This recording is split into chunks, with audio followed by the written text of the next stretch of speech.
Hello everyone, my name is Pamela Weze. I run a tutorial primary school tutorial services where I offer children of primary school age home tutorship. So I do it either in my house. I work from home at the moment, which is just a part-time job. But it's also something I really enjoy doing. It's something I love doing. It's something that was born out of passion for wanting to support my children. I just wanted to talk about things that I firstly as a mom am very passionate, and I think that's led me to where I am, this point I am in my life today, which is in trying to support and enable our children to reach their full potential. So I thought I'll just throw it out there, things that parents go through, best ways, from my experience to support our children. How we can support our children, and I thought I'll just share it out there with us today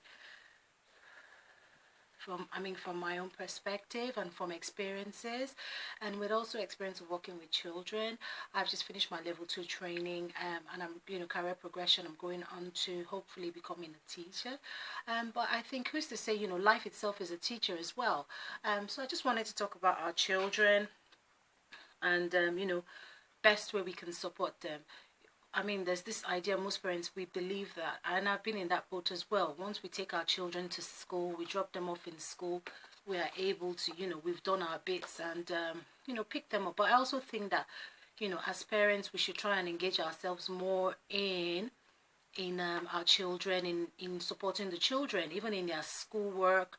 I have parents who bring their children over to me, and they in the process of communication back and forth, they always complain, oh, the children is not doing, the children are, what made them bring them to me is the children are a bit, they're being singled out in classes for maybe they're not so good or they're stubborn or things like that. And in the process of conversation with the children, and I think, that's one thing that's very important. Communication is very key with your children. Never look at it that, oh, you're too busy. Oh, I'm tired. It's only normal. I've been down that road before, and I think that's what led me to what I do today. As much as I work, I have my normal, day-to-day job, which is part-time, which I love doing. But I do that part-time, and that's because I had to stop because I'm a single parent, I'm the primary carer of my children, both my children. So I had to think of, okay, I have to be there for them financially. I also have to be there for them physically, morally, and give them all emotionally as well. So I had to reschedule my time, which also for me also was about prayer as well. And I think for me it was the Holy Spirit, the God, that led me to where I am. I'm a believer of Christ, so he led me to where I am, where I found myself, the little niche I found myself today. My tutoring is not like it's financially so rewarding or something like that, but it's also, for me, it's about the passion first. And I believe that, God says he will always bless the works of our hands. And hey, I might start this way today and nobody knows tomorrow. Basically, we'll always just have to be optimistic about tomorrow, having faith that we have God on our side. So back to what I was saying, about the children. It's for me, so that led me into going into part-time. And before then I used to just take my children, pick my children up, teach my children, and during teaching, I would pick other children up. They bring them to my house. I remember, a sister friend of mine who was also instrumental today to where I am. I would pick her children up, and we would all just teach the children, all the children. And she said, you know what, you could actually make this thing a business. And from there, but I enjoyed doing. I pick children up in my house on Saturdays. Are always children. It's what I love doing, so I didn't have a problem. So long as I was teaching my children as well, I was getting all the other children involved as well. So gradually that did stem forward, and I had to reduce my hours of work. Thankfully, I have a good support team. My managements are very lovely, so they did understand. I actually had to change jobs. I had to take a step back in my career life to be able to assess myself and to be able to move forward. So it meant me stepping back in my career choice of job. So and I started working part-time. And the rest is history. Basically, that gave me enough time to be able to look after my children, to be able to play mom and dad to them, and to be able especially to be able to engage in their education. And which brings me to the topic I am talking about today, which is engaging our children, how best to engage them. I know that for some parents, in a two-parent home where both are busy working, we all have our bills, our mortgages, and different things to pay, but besides all these things, I just want to fast forward it back, or rewind it back, basically, to the parents, to understand that one of the most important thing in life is your children. They are our legacy. They are what we leave behind. So it's also very important that, you know, we try to make out that time for them. We've got parents who are single, who are lone parents. I don't like to use the word single, so bear with me. They are lone parents who are one household parents. They are, you know, we've got both family parents, and we've got grandparents who, for one reason or the other, are busy looking after the children, you know. But the bottom line is basically, how do we best support just children? So, you know, it's about you know, having an inside look in your family life. What works for you, what works for me might not work for you, but you know, it's about making out time. We need to make out time. You as a parent, for example, if you're a lone parent and you have children and you're struggling, because I think for me, I can relate more to lone parents, you know, not that I want to be lone, but you know, that's the situation I find myself in. You know, going forward, it's about, you know, how do we support these children? So, you know, we've got parents who are lone parents, or both parents who work in a household, and, you know, they haven't really got time. So childminder is involved. I live in the United Kingdom, so it's mainly, you know, childcare, childminder. That's the kind of thing we do here, which is you drop the children off, and the different schemes that work for you. So that's a lot of what's involved. But I just want to also say that you have to make out time, because it's just not about, you know, dropping the children in school, picking them up and dropping them off.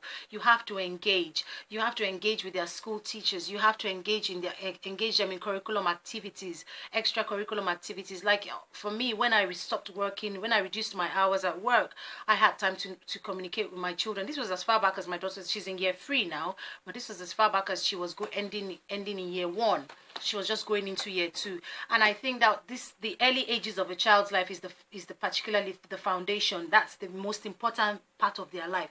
So it's all about making that sacrifice. It's all about making that sacrifice to enable them to have a solid foundation, so that we can move forward. Because it's all about, for me, what I say to parents, it's all about phase. I had a parent recently who would bring her child. I would actually go and pick the child up and drop the child back in the evening. So the child would practically stay with me the whole day.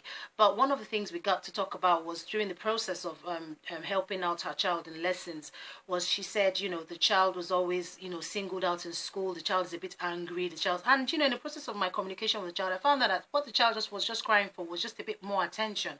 So in the process of, you know, the mom and I talking, we got to find, you know, she now reevaluated and rechanged her work life, you know, to enable her have time for that child. And today the child is blossoming. The child is doing very well. It wasn't about me. Maybe the child was, you know, was not so strong in maths, because I believe every child has their full potential. It's just for us as parents to develop it for them, nurture it, and to let it grow, you know.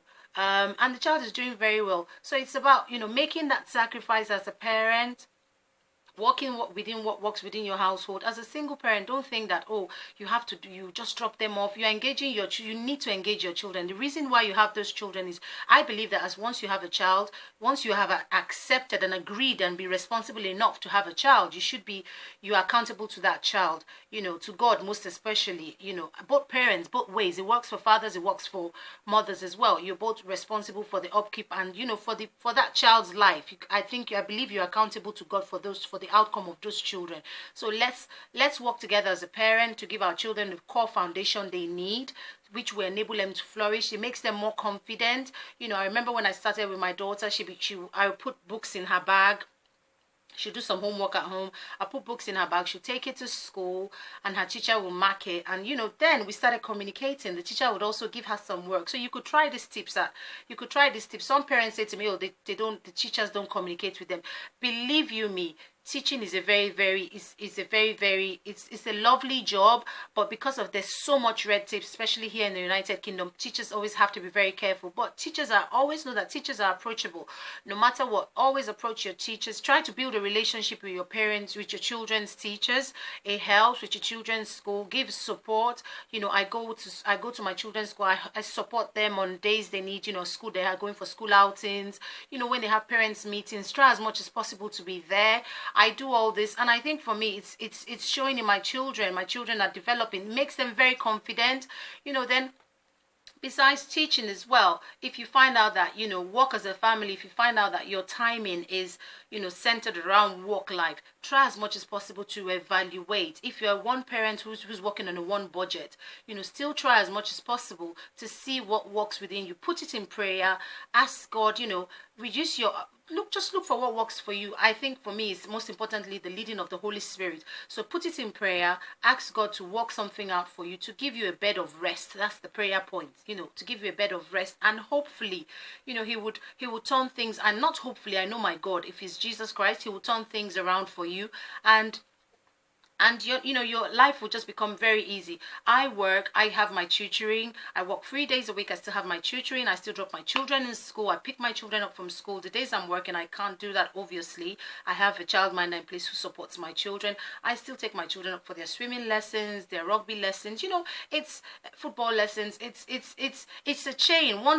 It's a chain you have to fulfill. It's a responsibility you have to fulfill. Once you have life and God willing, good health, which is the most important thing, it's a responsibility of our children to be able to make them fulfill their full potential, and especially in their developmental stages. So I just thought I'd put this out there for parents. I don't know who this might touch, and who this might get to, and the person might actually be in that need. Think about what works for you. Work with your children. Work with the family. Try to give yourself a family work-life balance, and let's help these children to reach their full potential. It's my humble self, Pamela. Just to say, this is my flyer.